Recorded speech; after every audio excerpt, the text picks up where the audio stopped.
प्रिय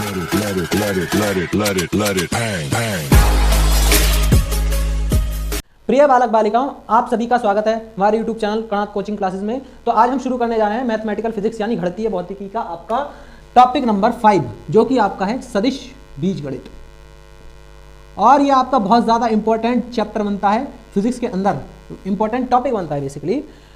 और ये क्यों इंपॉर्टेंट है? क्योंकि जितने भी आपके टॉपिक्स हैं मैकेनिक्स से रिलेटेड या इलेक्ट्रॉनिक्स से रिलेटेड या इलेक्ट्रोडायनेमिक्स से रिलेटेड, वो सभी सदिश से जुड़े हुए हैं किसी न किसी रूप में। और हर चैप्टर के अंदर आपको इसके एप्लीकेशंस यूज करने पड़ेंगे कि सदिश को हम कैसे प्रयोग करते हैं।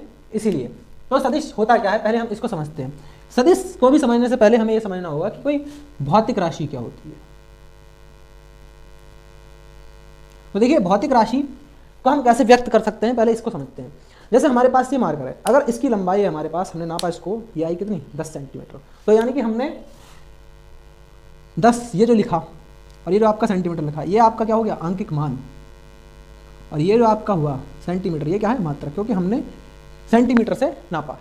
तो आंकिक मान क्या होता है? जितनी बार हम इससे तुलना करते हैं, जितनी बार हम इससे नापते हैं। जैसे अगर हमने मीटर पैमाना लिया, उससे एक बार कपड़ा नापा तो 1 मीटर, 2 बार नापा 2 मीटर। तो इस तरह से आंकिक मान आपका कैलकुलेट किया जाता है, यानी जितनी बार हम नापते हैं वो आपका आंकिक मान हो जाता है, और जिससे नापते हैं वो आपका मात्रक हो जाता है। तो इस तरीके से हम किसी भौतिक राशि को व्यक्त करते हैं। यानी किसी भौतिक राशि को व्यक्त करने का तरीका यह है कि आंकिक मान और मात्रक की गुणा कर देते हैं, यानी कि इसे हम लिखेंगे Q = NU।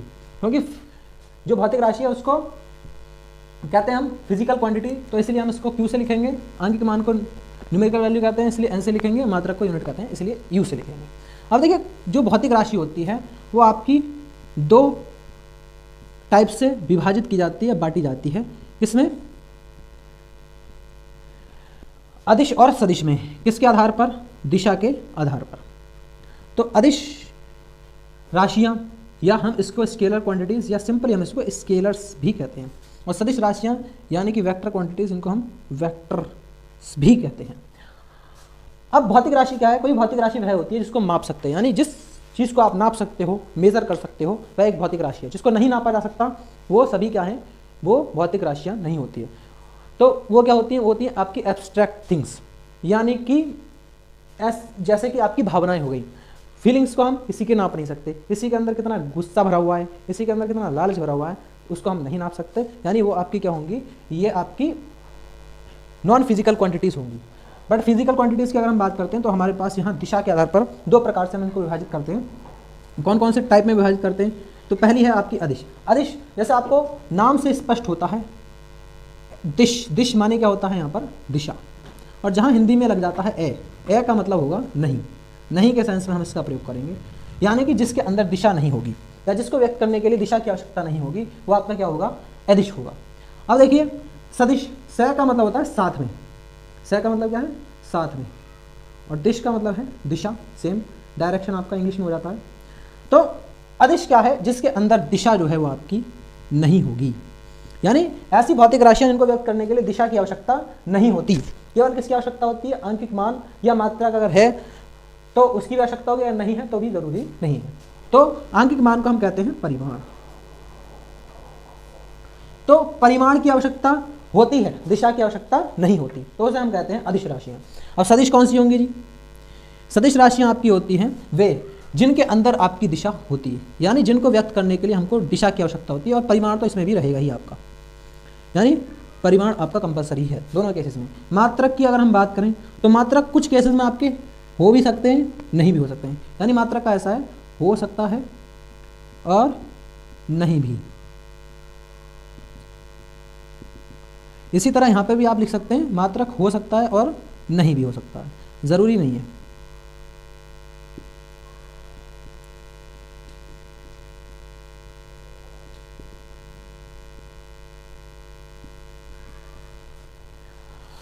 तो यानी यहाँ से हमारे पास जो डेफिनेशन बनती है वो अदिश की क्या बनती है? भौतिक राशियाँ जिनको व्यक्त करने के लिए केवल परिमाण की आवश्यकता होती है, दिशा की नहीं, वे अदिश राशियाँ कहलाती हैं।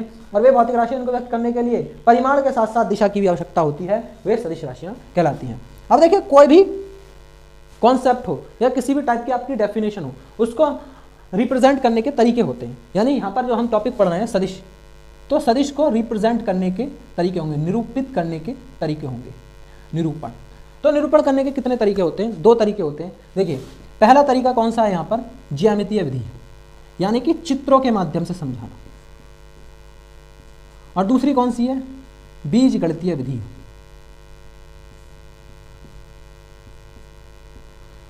यानी कि आपका शब्दों अक्षरों के माध्यम से समझाना। देखिए मैं आपको एक सिंपल सा एक प्रतीक के रूप में आपको इसको बताता हूँ। देखिए जैसे अगर हम अलग अलग धर्मों की बात करें तो उन धर्मों के अलग अलग प्रतीक होते हैं। जैसे अगर हमको क्रिश्चियनिटी के लिए दिखाना है तो हम क्रिश्चियनिटी के लिए क्या दिखाते हैं, ये वाला सिंबल दिखाते हैं, ये क्रॉस साइन होता है, तो ये क्या हो गया, ये इसका प्रतीक हो गया।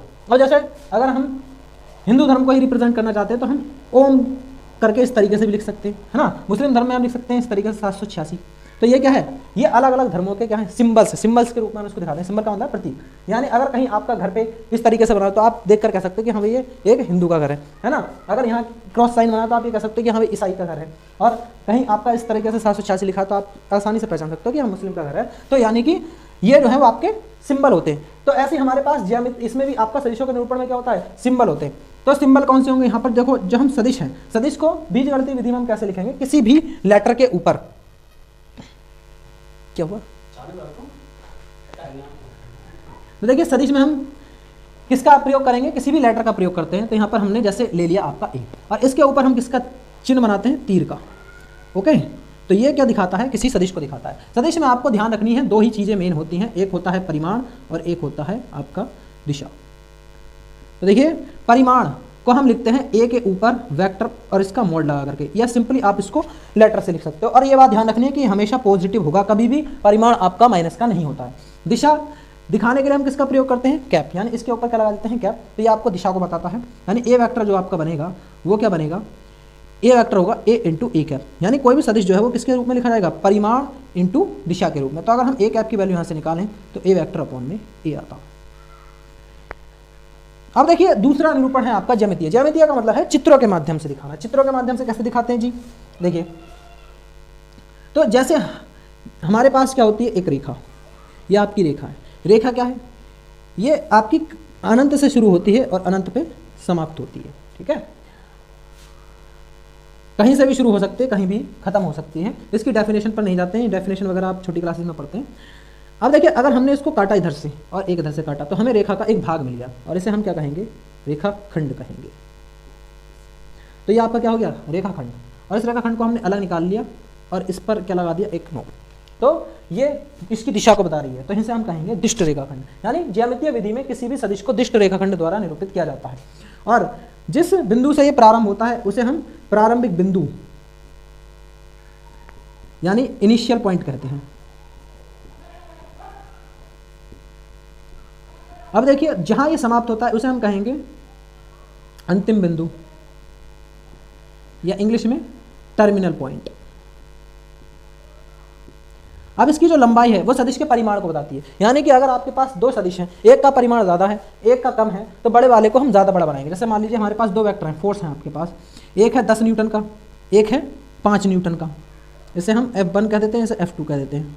ओके, तो चूंकि यहाँ पे 5 न्यूटन कम है तो यानी कि इसका जो तीर है हम छोटा बनाएंगे और F1 का कितना बनाएंगे, बड़ा बनाएंगे। इससे दुगुना बड़ा बना दिया आपने, तो ये क्या हो गया, ये F1 का नोटेशन हो गया और ये आपका F2 का नोटेशन हो गया। यानी जिसका परिमाण ज़्यादा होगा उसकी लंबाई आपको ज़्यादा बनानी होगी, और ये नोक जो है वो आपकी दिशा को बताएगी, ठीक है। तो यानी लंबाई किसको बताती है, ये हमको बताती है परिमाण।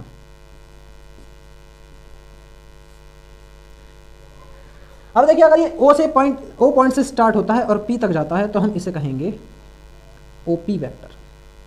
क्या कहेंगे, OP वेक्टर। और इसकी दिशा के अपोजिट डायरेक्शन में हमने खींच दिया इसको। अगर ये इधर से जाता, P से किधर जाता, O की तरफ, तो हम इसे लिखते हैं PO वेक्टर।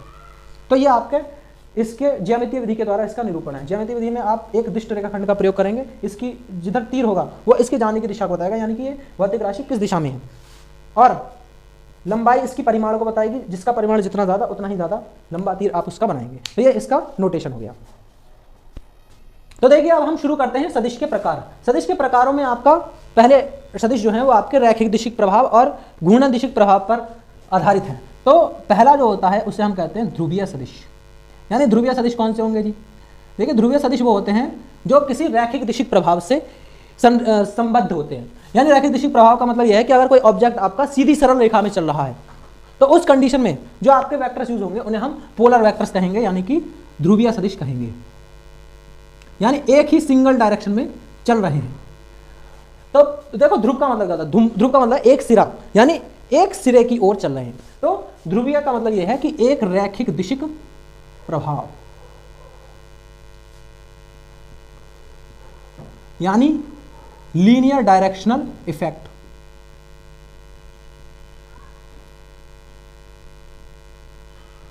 से क्या होते हैं, संबद्ध होते हैं।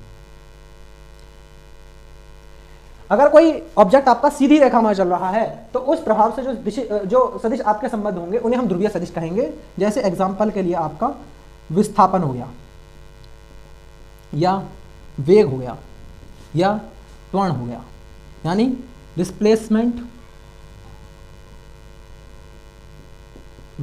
Velocity and acceleration. देखिए ये सब क्या होते हैं, इनको हम आगे फर्दर चैप्टर्स के अंदर समझेंगे, बहरहाल आपका भी उदाहरण के तौर पर नहीं याद रखना है। देखिए दूसरे टाइप के जो वेक्टर्स होते हैं उन्हें हम कहते हैं अक्षीय सदिश, यानी एक्सियल वेक्टर्स।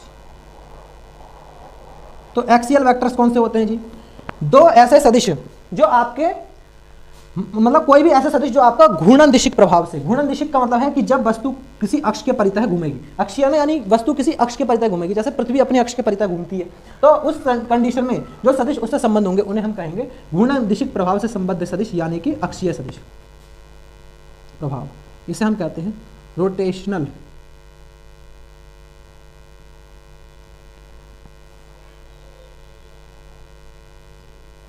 इफेक्ट से संबद्ध। इसके उदाहरण जो भी आपकी घूर्णन गति में भौतिक राशियां आती हैं, जैसे आपका हो गया कोणीय वेग या कोणीय त्वरण, तो ये सभी क्या हैं, आपकी घूर्णन दिशिक प्रभाव से संबद्ध राशियां हैं, यानी इसे हम कहेंगे एंगुलर वेलोसिटी, एंगुलर एक्सेलरेशन,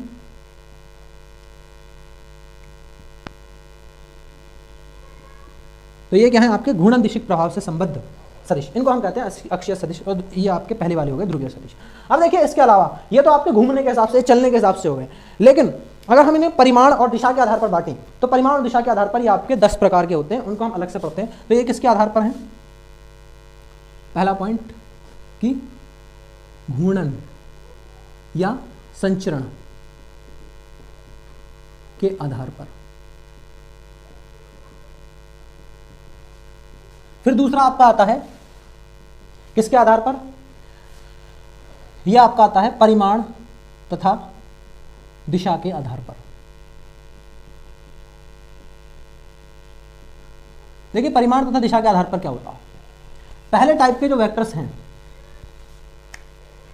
इसमें आपका पहले टाइप के आएंगे स्वतंत्र या मुक्त सदिश, इसे हम फ्री वेक्टर्स कहते हैं। फ्री वेक्टर्स क्या हैं जी, जिनका परिमाण और दिशा बदले बिना हम उन्हें उनकी स्थिति से विस्थापित कर देते हैं, तो उनका जो इफेक्ट है वो चेंज नहीं होता, यानी उनके प्रभाव में कोई परिवर्तन नहीं होता, तो उसे हम स्वतंत्र या मुक्त सदिश कहते हैं। अगर कोई ऑब्जेक्ट इस दिशा में चल रहा है और इसका वेलोसिटी वेक्टर आपने इस तरीके से दे दिया, तो इसका परिमाण और दिशा बदले बिना आप इसे ऊपर नीचे खिसका सकते हो, तो इसके इफेक्ट में कोई चेंजिंग नहीं आएगी। यानी कि वे सदिश जिनका परिमाण और दिशा बदले बिना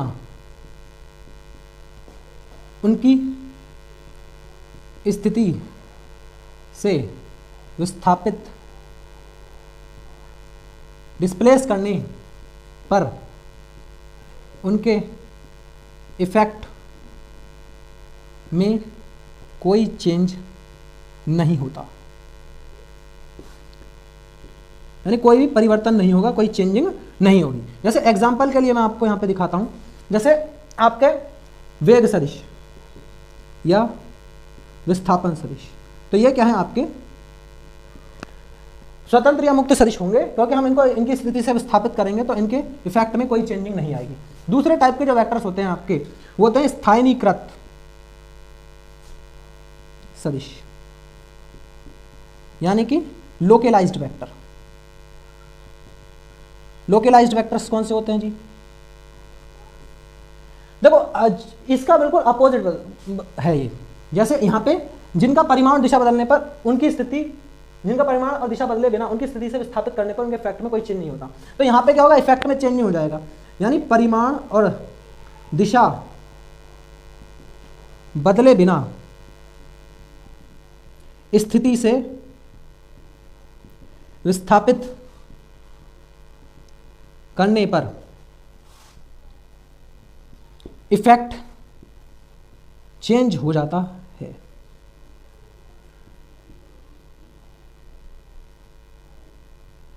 उन्हें हम कहेंगे स्थानीयकृत या लोकलाइज्ड वेक्टर। जैसे अगर मैं इस पॉइंट पर बल लगा रहा हूं, ओके, तो अब अगर मैं इस पॉइंट से इसको हटा लूं तो इस फोर्स का जो इफेक्ट है वो खत्म हो जाएगा इस पॉइंट के ऊपर, यानी ये क्या होगा, लोकलाइज्ड वेक्टर होगा।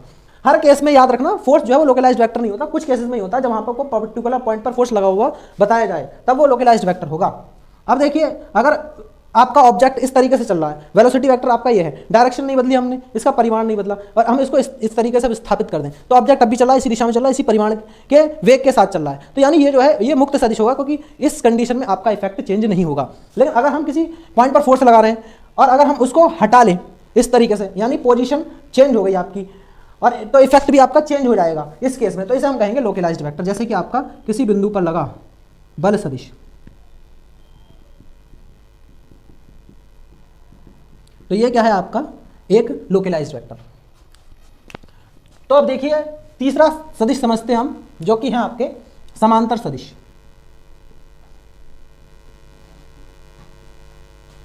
या रेखीय सदिश, संरेखीय सदिश। संरेख ज़्यादा अच्छा वर्ड है इसके लिए, जैसे संरेखीय भी बोल सकते हैं लेकिन संरेख ज़्यादा अच्छा वर्ड है। यानी हम इसे कहेंगे पैरेलल वेक्टर्स और लीनियर वेक्टर्स, कोलीनियर वेक्टर्स। तो ये कौन से सदिश होते हैं जी? समांतर सदिश या संरेख सदिश वो होते हैं जो किसी भी एक दी गई रेखा के समांतर होते हैं या सेम दिशा में होते हैं। देखिए जैसे हमारे पास दो सदिश हैं, ये एक दूसरे के समांतर है या ये एक दूसरे के समांतर है, तो ये दोनों समांतर होंगे, ये दोनों भी समांतर होंगे, लेकिन ये दोनों संरेख नहीं है। संरेख केवल ये दोनों होंगे क्योंकि एक ही रेखा में केवल ये दोनों वेक्टर हैं, लेकिन ये दोनों समांतर जरूर होंगे, ये बात ध्यान रखनी है। तो समांतर और संरेख में क्या अंतर होता है, इस बात को आपको दिमाग में रखना, यानी जो एक ही रेखा के समांतर हो, इनकी दिशा अलग अलग हो सकती है, इस बात में कोई संदेह नहीं है ये, लेकिन ये दोनों क्या हैं, ये आपके संरेख हैं, जबकि ये दोनों क्या हैं, आपके समांतर हैं। तो इसके लिए कंडीशन क्या होगी, दो सदिश संरेख होंगे। कब होंगे जी? यदि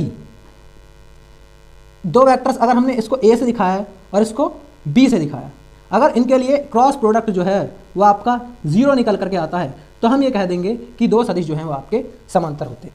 ठीक है, अब देखिए चौथे टाइप का जो सदिश आता है वो क्या है, उसे हम कहेंगे सहतलीय या समतलीय सदिश, यानी इंग्लिश में कोप्लेनर वेक्टर्स। तो देखिए कोप्लेनर वेक्टर्स कौन से होते हैं, सहतलीय या समतलीय सदिश कौन से होते हैं, जो एक ही तल में होते हैं। ठीक है, अब जैसे मान लीजिए मेरे पास एक वेक्टर है, ये दो वेक्टर्स ये रहे और एक हमने ऐसे निकाल दिया, तो इसका तल तो ये है आपका, इसका जो जिसमें ये उपस्थित है, यानी कि ये बोर्ड का तल, लेकिन ये दोनों तो सहतलीय होंगे, लेकिन ये तीसरा जो है वो सहतलीय नहीं होगा, क्योंकि ये इसके तल में नहीं है, ये आपका इस टाइम, जैसे ये अगर हम इसको एक्स वाई मान लें तो ये जो है आपका वो बैठेगा वाई जेड तल के अंदर, तो दोनों जो है सहतलीय नहीं है। लेकिन कोई भी दो वेक्टर हमेशा सहतलीय होते हैं, तीन के केस में ही आपका सहतलीय विषमतलीय अप्लाई हो सकता है। तो यानी तीन सदिश सहतलीय होंगे यदि ए वेक्टर, बी वेक्टर और सी वेक्टर का जो बॉक्स है वो आपका 0 हो, तब ये आपके सहतलीय होंगे। ये इनका एग्जाम्पल हो गया। देखिए ये जो आपके सदिश हैं, समांतर सदिश और सहतलीय सदिश, इनको मैं एक अलग से शॉर्ट वीडियो में आपको बता दूंगा, इनके लिए दो अलग अलग शॉर्ट वीडियोस बनेंगे, उनमें आप इनको अच्छे समझ लेंगे, क्योंकि उसमें मैं इनको थोड़ा चित्रों के माध्यम से समझाऊंगा 3D इमेज के अंदर, तो आपको अच्छे से समझ में आ जाएंगे। बहरहाल अब देखिए आपका पांचवा टाइप का जो वेक्टर आता है वो कौन सा है, तो इसमें आपके 4 अलग अलग टाइप के आते हैं इसके साथ ही, जो कि समांतर या संरेख ही होंगे। तो पहला जो आता है उसे हम कहते हैं ऋणात्मक सदिश। या इसके अलावा एक और समझिए, पहले ऋणात्मक से पहले हम शून्य सदिश, इसे हम इंग्लिश में कहते हैं जीरो और नल वेक्टर।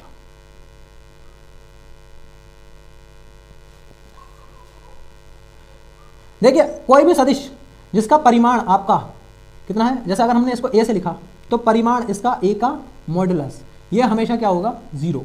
और दिशा की बात करें अगर हम तो ये क्या होगी, निर्धारित नहीं होगी।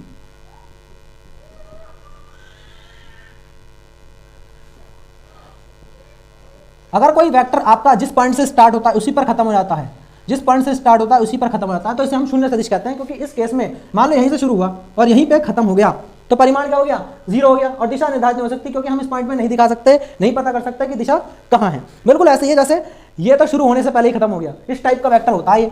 अब देखिए छठा जो आपका वेक्टर आता है वो आता है एकांक सदिश, यानी कि यूनिट वेक्टर। हम इसे इकाई सदिश भी कहते हैं। देखिए यूनिट वेक्टर क्या होगा, यूनिट वेक्टर में याद रखना है परिमाण इसका क्या होगा, परिमाण इसका 1 होगा और दिशा क्या होगी, दिए गए सदिश के अनुदिश, दिए गए सदिश के अनुदिश। अनुदिश का मतलब होता है दिए गए सदिश की ही दिशा में। देखिए कोई भी वेक्टर जो है वो आपका उसकी जो डायरेक्शन है वो हमेशा किसी ना किसी अदर के रेस्पेक्ट में बताई जाएगी। ओके, देखो अगर मान लो 2 व्यक्ति चल रहे हैं तो अगर हमें उनमें से एक की दिशा पता हो तो हम ये बता सकते हैं कि हाँ दूसरे की दिशा क्या है। जैसे मान लो मैं एक व्यक्ति के साथ चल रहा हूँ जो बाईं दिशा में चल रहा है, बाईं ओर चल रहा है, तो आप ये भी कहोगे कि सर आप भी बाईं ओर चल रहे हो क्योंकि आप उस व्यक्ति के साथ चल रहे हो, ठीक है, उसकी दिशा में ही चल रहे हो। तो इसका मतलब वेक्टर की जो डायरेक्शन है वो हमेशा किसी ना किसी वेक्टर के हिसाब से ही दी जाएगी। तो यहाँ पर आपका जो सदिश होता है इसको हम ए कैप से लिखते हैं। तो ए कैप का अभी हमने वैल्यू निकाला था, कितना आया था, ए वेक्टर अपॉन में ए का मॉडुलस। तो ये आपको फॉर्मूला याद रखना है। और इसको कई अलग अलग वेक्टर्स के लिए अलग अलग नोटेशंस होते हैं, जैसे आई कैप, यानी अगर आप एक्स दिशा में चल रहे हैं तो इसके लिए आई कैप आएगा, यानी कहीं भी आई कैप लिखा है तो इसका मतलब यह है कि एक्स दिशा है। वहाँ पर जे कैप लिखा है इसका मतलब क्या है कि वाई दिशा है, के कैप लिखा है इसका मतलब क्या है, जेड दिशा है, एन कैप लिखा है मतलब लंबवत, किसी तल के लंबवत, जैसे इसके तल के लंबवत है तो इसकी जो दिशा है वो एन कैप के अकॉर्डिंग दी जाएगी। ए कैप या आर कैप, ए कैप मैंने आपको ऊपर ही लिख रखा है, आर कैप किसी विस्थापन के दिशा में अगर आपको दिया है तो ये आर कैप हो जाएगा। अब देखिए नेक्स्ट वेक्टर जो हमारे पास आता है वो कौन सा है, ये है आपका 7वां ऋणात्मक सदिश, यानी negative of a vector.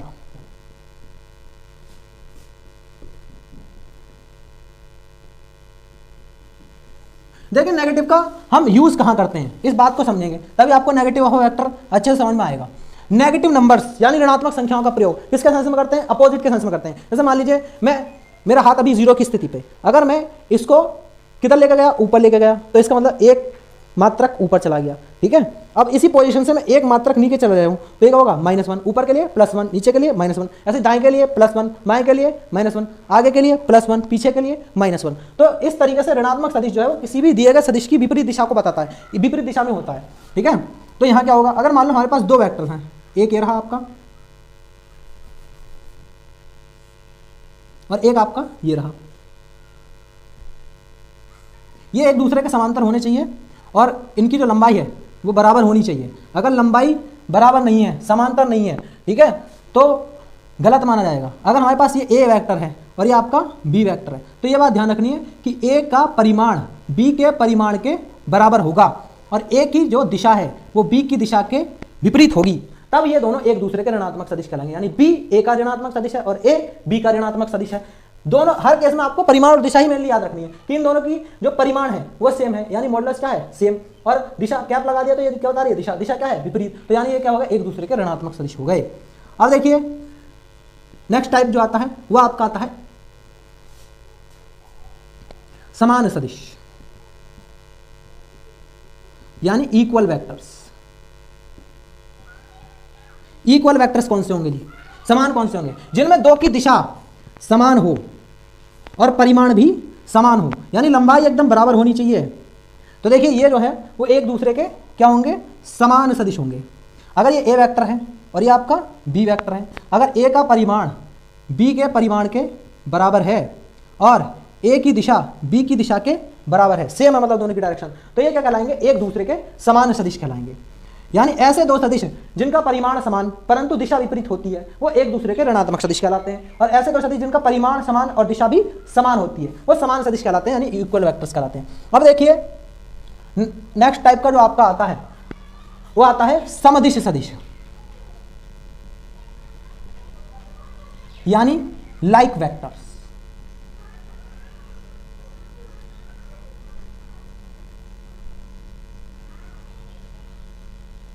Like vectors कौन से होंगे जी? जिनके दिशा तो समान होगी लेकिन परिमाण समान नहीं होगा। दिशा समान और परिमाण असमान, यानी परिमाण ए का परिमाण बी के परिमाण के बराबर नहीं होगा, लेकिन ए की जो दिशा है वो बी की दिशा के बराबर होगी। दोनों की दिशा जो है वो सेम होनी चाहिए, तो हम ये कहेंगे कि ये दोनों आपके समदिश सदिश हैं। अब नेक्स्ट टाइप का जो वेक्टर आता है वो आपका आता है विपरीत दिश सदिश,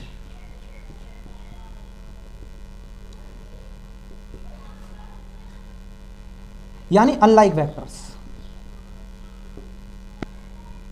विपरीत दिश से ही समझ में आ गया कि दिशा जो है वो विपरीत होगी, तो हम इन्हें कहेंगे आपका कि ये विपरीत दिश सदिश हैं। जैसे मान लीजिए हमारे पास एक वेक्टर ये रहा और एक वेक्टर ये रहा, तो ये दोनों क्या है? एक दूसरे के विपरीत दिश होंगे, क्योंकि इनकी जो दिशा है वो एक दूसरे के विपरीत होगी।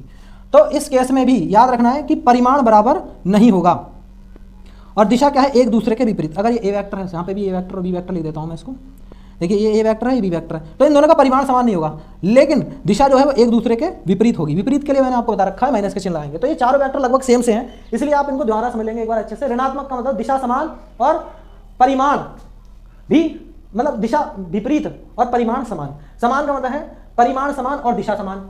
समदिश का मतलब है दिशा समान लेकिन परिमाण अलग अलग। विपरीत दिश का मतलब है दिशा विपरीत लेकिन परिमाण भी अलग अलग। देखिए नेक्स्ट टाइप का जो वेक्टर आता है वो आता है सह आदिम सदिश। सह मतलब होता है साथ में, इसे हम इंग्लिश में कहते हैं को इनिशियल वेक्टर्स। को इनिशियल कौन से होंगे? जो एक ही साथ एक ही पॉइंट से शुरू होते हैं। यानी कि अगर आपके पास एक वेक्टर ये रहा, ये इस पॉइंट से शुरू हो रहा है, और दूसरा वेक्टर ये रहा, ए वेक्टर ये रहा, बी वेक्टर ये रहा, तो ये दोनों क्या कहलाएंगे? सह आदिम। यानी ऐसे दो सदिश जो एक ही बिंदु से प्रारंभ हों, उन्हें हम क्या कहेंगे? उन्हें हम कहेंगे सह आदिम सदिश। अब देखिए नेक्स्ट टाइप का जो आपका सदिश आता है वो आता है सह अंतिम सदिश। यानी इनको इंग्लिश में कहते हैं क्वार्टर माइनस वेक्टर्स। ऐसे दो वेक्टर्स जो एक ही पॉइंट पर क्या होते हैं? एंड होते हैं।